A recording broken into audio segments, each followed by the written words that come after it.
Lineaarse skaalaga küsimus on näiteks selline. Lisame küsimuse ja valime küsimuse tüübiks lineaarne skaala.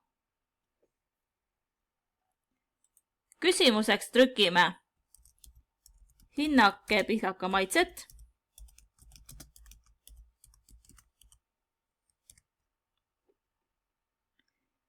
lisame ka pihlaka pildi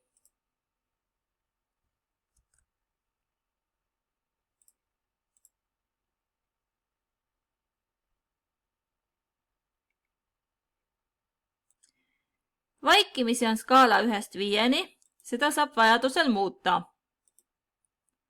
Ja skaala ühte otsa trükime näiteks ei meeldi ja teise otsa meeldib väga.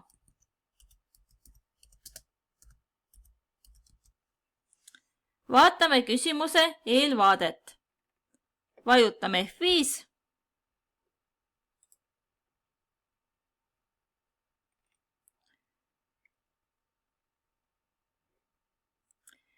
Kui vastajale pihlaka maitse väga meeldib, tuleb klõpsata siia. Kui pihlaka maitse tundub väga vastik, siis siia. Minu arvamus pihlaka maitsest on selline.